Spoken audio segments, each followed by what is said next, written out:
Boa noite, gente. Muito, muito, muito boa noite. Quem me conhece sabe que eu tenho muita dificuldade de falar na frente de muita gente, né? Eu gosto de falar com os adolescentes, eu falo do jeito que eles conhecem, e aí eu vou falar aqui que eu estou nervoso, que vocês talvez não saibam, mas eles já pescaram a respeito do que é e é o meme que é. É, Agora, assim, tudo isso ali não é nada, né? Aquilo ali é o amor da esposa pela gente que vai, né? Colocando. Agora, se você precisar de um eletricista, não me chame, porque eu tenho muito medo de eletricidade. Muito medo de eletricidade. Vocês não têm ideia, né? E eu aprendi com meu avô a fazer essas coisas de casa e ele testava a energia colocando a mão na energia e na parede para saber se dava choque. Eu não consigo fazer isso. Eu tenho muito nervoso. E hoje eu queria falar com vocês um texto que assim é bem conhecido, né? Mas que fala muito ao meu coração a respeito daquilo que a gente tem falado, né? Do tema de Somos Um. E o tema geral que eu escolhi foi Onde a Graça se torna visível, né? Aí eu penso assim, imagina você entrar em um lugar para ver um diamante. Como é que você sabe que não é uma imitação ou um diamante que ele não é falso? Ele tem todo um processo, ele tem uma pureza, ele tem um brilho, e o joalheiro ele conhece isso, né? E assim, hoje o mundo ele está mostrando para a gente muitas falsificações, muitas coisas que não são aquilo que vão trazer ao nosso coração esse sentimento de estarmos juntos, né? E eu queria que vocês abrissem a Bíblia de vocês lá em Atos 2, que é bem o iniciozinho da igreja, né, que vai falar sobre o que é ser igreja lá, o que era ser a igreja lá naquele tempo, né? Se você puder abrir Atos 2, versículo 42, ele vai dizer assim, a partir do 42. Eles se dedicavam ao ensino dos apóstolos e à comunhão, ao partir do pão e às orações. Todos estavam cheios de temor, e muitas maravilhas e sinais eram feitos pelos apóstolos. Os que criam mantinham-se unidos e tinham tudo em comum, vendendo as suas propriedades e bens, distribuíam a cada um conforme a sua necessidade. Todos os dias continuavam a reunir-se no pátio do templo, partiam o pão em suas casas e juntos participavam das refeições, com alegria e sinceridade de coração, louvando a Deus e tendo a simpatia de todo o povo. E o Senhor lhes acrescentava diariamente os que iam sendo salvos. Eu salvei nesse texto algumas passagens algumas palavras que eu separei que eu achei muito, muito importante. Eu vou falar rapidinho, mas a primeira coisa que me chama a atenção nesse texto é que eles diz que eles se dedicavam. E eu fui tentar entender, eles se dedicavam, e aí eu vou explicar, mas a palavra no grego é proskatereu. Eu não sei falar grego, então quem for professor aí puder dar um ok para saber se está certo. Mas o importante não é só o verbo dedicar-se, é a forma como ele é usado. Ele é usado no é, imperfeito perifrástico, alguma coisa assim, que significa que eles faziam aquilo, essa dedicação era uma coisa diária, uma busca constante, uma dedicação total. Então, essa palavra, eles dedicavam-se a quatro coisas: ao ensino dos apóstolos, à comunhão, às orações, né? E ao partir do pão, como eles diziam aqui. Então, essa palavra dedicavam-se me faz lembrar da dedicação de um atleta, por exemplo. Eu estive vendo a Copa do Mundo esses dias e eu fui ver, né, o Cristiano Ronaldo, 41 anos, jogando, né, com um vigor físico impressionante. E assim, eu fui ver o que ele faz, né, para ter essa coisa. A comida dele é completamente diferente da nossa, começa por aí. Ele não come aquelas bobagens que a gente come. Assim, ele diz assim, que ele come um hambúrguer e uma pizza às vezes com os filhos para não ser um pai chato. Mas ele dorme em períodos de 1 hora e meia somente, dividido em várias partes do dia. Ele não dorme a noite inteira como a gente, ele faz todo um processo, toda uma dedicação. E eu fico vendo assim, cara, que dedicação. Tudo isso para ganhar um tesouro que se corrompe, como a Bíblia diz. E aí eu fico pensando também naquelas bailarinas lindas que a gente vê, né? Eu trouxe uma imagem, tá ali? Põe a imagem da bailarina para mim. Olha que coisa linda. Parece que vai voar, né? A gente acha lindo, acha bonito, mas a gente não sabe a dedicação que é para estar assim. Coloca a outra imagem aí. A que vem depois dessa. Esse é o pé da bailarina. Sem a sua... olha quanta dor, quanto sofrimento, quanta dedicação tem nisso aí. Então, assim,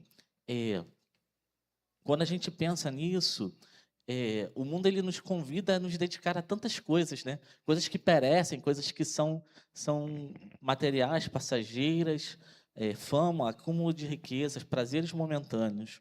E encontrar a Cristo significa encontrar uma verdade tão viva e tão suficiente que vale a pena dedicar-se muito mais do que qualquer coisa que tenha feito.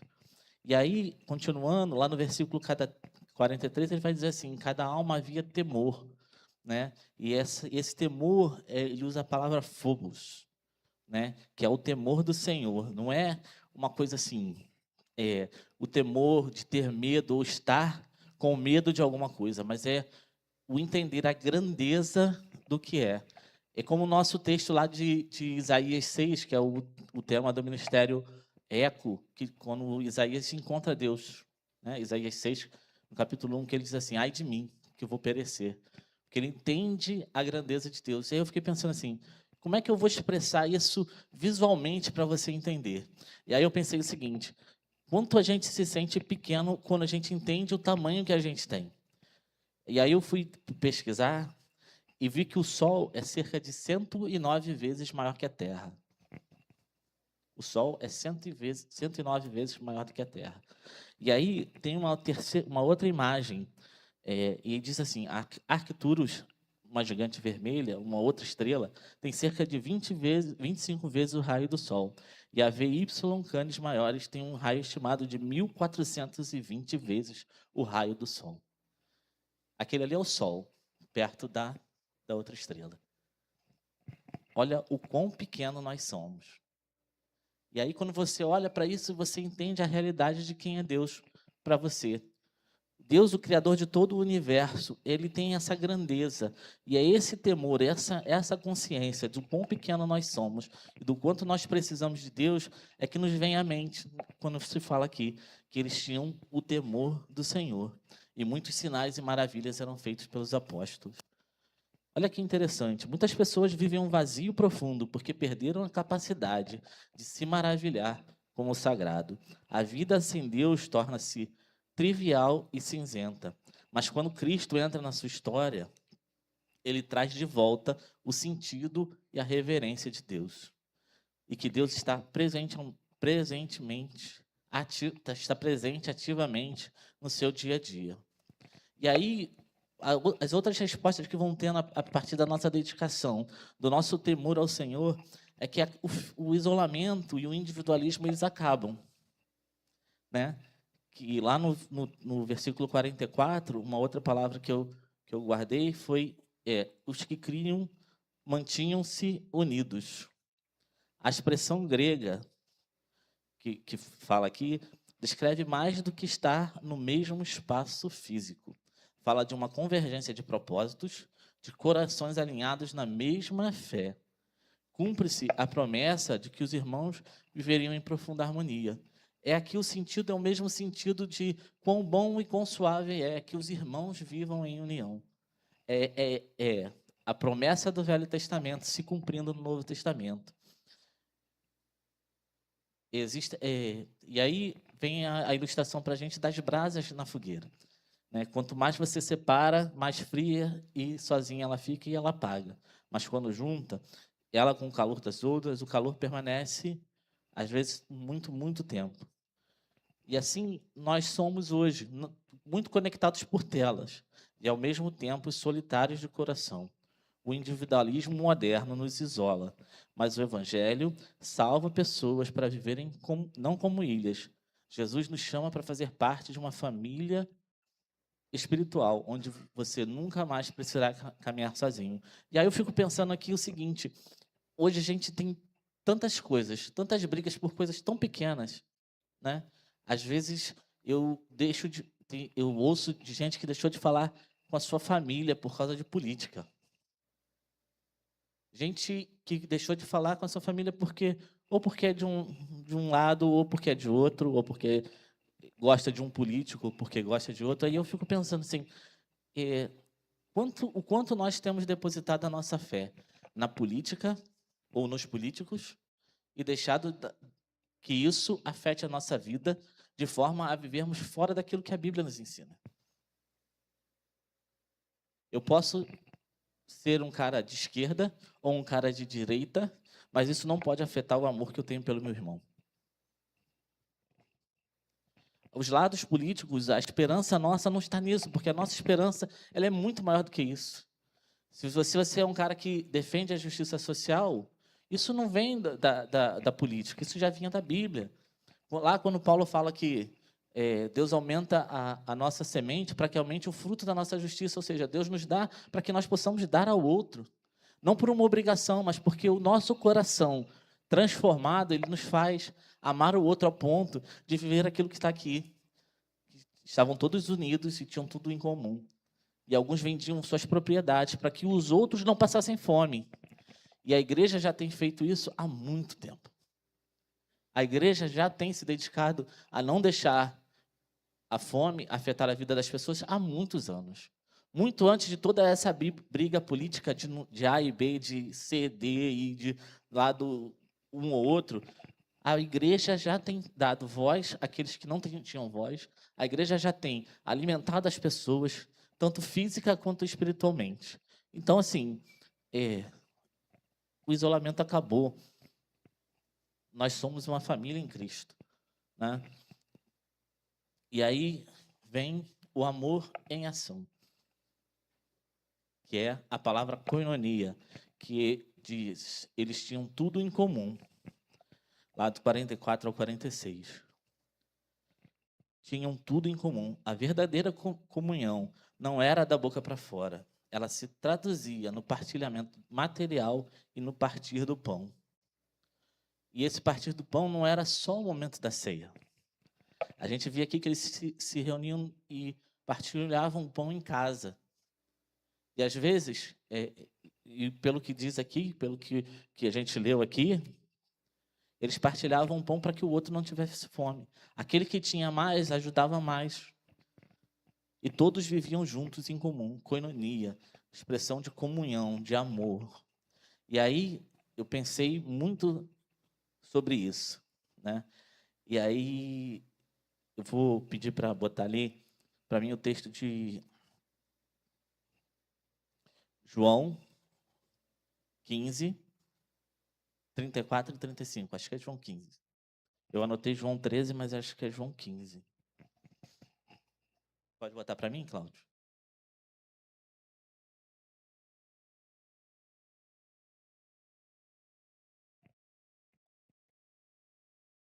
Trinta e quatro? Não tem? Então é o 13. 13 e 34. Então eu anotei certo. Ele diz assim: um novo mandamento dou a vocês. Amem-se uns aos outros como eu vos amei. Como eu vos amei, vocês devem amar uns aos outros. E aí eu fico pensando assim, Jesus disse assim, um novo mandamento vos dou. Mas se você for lá em Levítico 19, 18, ele vai dizer assim, esse mandamento está lá em Levítico. Ame o teu próximo como a ti mesmo. Então, o que é o novo mandamento que Jesus diz? Jesus, ele altera o patamar do mandamento da lei. A lei dizia assim, ame ao teu próximo como você ama a você mesmo. Aqui, Jesus faz o seguinte. Volta lá. O 34. Amem uns aos outros, como eu vos amei. Ele se torna um modelo de amor. E aí, irmão, já era. A palavra traduzida como novo aqui é kainé, que indica novidade de qualidade, não de tempo. É um novo mandamento porque a qualidade é nova, o patamar subiu. É como diz o nosso amado Bruno Henrique, a gente agora está em outro patamar. A gente não olha mais e não ama mais como a gente ama. O que torna o mandamento novo? Levítico 19:18 já dizia: a novidade não está na exigência do amor, mas no novo padrão. No padrão da lei antiga, o padrão era amarás o teu próximo como a ti mesmo. O novo mandamento passa a ser o próprio Cristo. E aí a gente tem outras expressões que vão mudando de sentido. Quando a gente pensa que esse amor, ele sai do papel de ter o Leonardo como padrão, para o padrão de Cristo, a gente vai entender o sentido de Mateus 5, 43 e 44. Vocês ouviram o que foi dito: ame o seu próximo e odeie o seu inimigo. Eu, porém, vos digo: amem os seus inimigos e orem por aqueles que perseguem vocês. A Bíblia diz que Deus prova o seu amor para conosco, em que Cristo morreu por nós, sendo nós ainda pecadores. Ou seja, nós éramos seus inimigos e Ele deu a vida por nós. Então, é esse o patamar que Cristo nos coloca no amor que nós devemos ter uns pelos outros. E nisso conhecerão que vocês são os meus discípulos, com o amor que vos amais uns aos outros. Então, é isso, é essa mudança que Deus vai falando. E aí, eu fico pensando, né? E aí veio para mim o que o Simon disse, o seguinte: para nos diferenciarmos do mundo, não basta termos lapsos de bondade e misericórdia. E aí eu fico pensando, qual é o sentimento que vem no nosso coração quando a gente ouve ou pega um versículo do tipo desse aqui, assim, ó. Sentando-se, Jesus chamou os 12 e disse: se alguém quiser ser o primeiro, seja o último e servo de todos. Ou então, lá em Mateus 20, 26 a 28, quando ele diz: não será assim entre vós, pelo contrário, quem quiser se tornar-se grande entre vós, será esse que vos sirva. E quem quiser servir, quem quiser ser o primeiro entre vós, será vosso servo. Tal como o Filho do Homem não veio para ser servido, mas para servir e dar a vida em favor de muitos. E aí eu fico pensando assim, é esse amor de servir uns aos outros, de considerar o outro maior do que você mesmo, porque lá em Filipenses 2, 3 e 4 vai dizer: nada façais por discórdia ou por vanglória, mas por humildade, considerando cada um os outros superiores a si mesmo. Não tenha cada um em vista o que é propriamente seu, senão também cada qual uns dos outros. Então, assim, essa coinonia, essa comunhão, esse amor, essa coisa que mudou de patamar, não é mais para eu amar o Beto como eu me amo, porque eu sou falho, cheio de problemas, mas é amar o meu irmão como eu amo como Cristo me amou. E aí, brother, desculpa, eu não consigo não falar. É um nível que, assim, que eu fico pensando se eu sou capaz de fazer isso. Mas é o Espírito Santo todo dia que vai me incomodando, trabalhando no meu coração para que isso aconteça. E aí, quando a gente começa a viver e sentir isso, e viver o amor de se preocupar pelo outro, de você acordar de madrugada para orar por um irmão, ou de sair da sua casa para ajudar alguém que precisa, ou seu vizinho que está na sua porta, batendo lá, que está passando mal, que está com algum problema, você correr e levar ele para o hospital, ou ajudar de alguma forma. E isso é uma coisa assim. É esse amor que nos move, que nos muda, que nos transforma, que nos faz sermos quem somos cada dia e sermos reconhecidos, né? Porque aí vai terminar dizendo assim: louvando a Deus e tendo a simpatia de todo o povo. Tendo a simpatia de todo o povo. É essa comunhão, esse amor, esse ato de sermos um só, de renegarmos a nossa natureza por um amor que transcende tudo aquilo que podemos imaginar. Um amor que nos amou quando nós éramos inimigos dele, que nos faz sair todo dia e viver cada dia como se o outro fosse superior a nós. Isso que vai trazer essa simpatia de todo o povo. É esse amor, esse cuidado, esse testemunho vivo de todos os dias é que vai trazer esse resultado. O crescimento da igreja primitiva não vinha de táticas ou de marketing humano, era através do Espírito Santo, refletida em uma comunidade santa. O texto enfatiza que era o próprio Senhor quem acrescentava as almas salvas todos os dias. A salvação não é uma conquista religiosa que você alcança com a sua própria força de vontade. Ela é uma obra soberana de Deus que resgata o pecador, perdoa os seus erros e o enxerta na comunidade de vida eterna. Efésios 2, 8 e 9 diz: porque pela graça sois salvos. E aí, eu sou emocionado, né? Eu me emociono com as coisas. A gente vê que os primeiros cristãos, eles não viviam de aparência.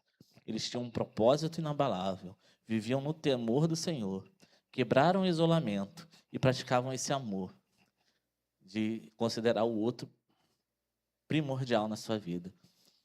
Talvez a gente não esteja entendendo ou vivendo ou ainda com essa visão e essa disposição. Mas a minha oração é para que nós, hoje, com esse propósito de sermos de que a igreja tem colocado, de nós nos tornarmos uma comunidade, né? Estarmos juntos, lá, como diz João 17, 21, né? Que nós teríamos a palavra agora me falta. Então, desculpa, mas é essa coisa da comunidade, da comunhão, da koinonia, de estarmos juntos, de ver a necessidade um do outro, de se preocupar com aquilo que o outro precisa. Depois disso, pai, não, 17, 21. Esse é o 17, 1. Para que todos sejam um, como tu estás em mim, né? Para que o mundo creia. É essa unidade que vai fazer isso aí, ó, que vai trazer essa resposta. Para que o mundo creia, nós precisamos viver tudo isso, viver esse amor sacrificial, tendo a dedicação de fazer aquilo que Deus tem nos chamado todos os dias. Essa dedicação obstinada de fazer, de buscar, de correr atrás e de amar o nosso próximo. Então, que essa mensagem, que isso possa refletir aos nossos corações, que cada um de nós, adolescente, jovem ou adulto, possa começar a pensar um pouquinho sobre esses pontozinhos, essa coisinha que é o ser igreja, que é o ser um, estar junto em todo o tempo.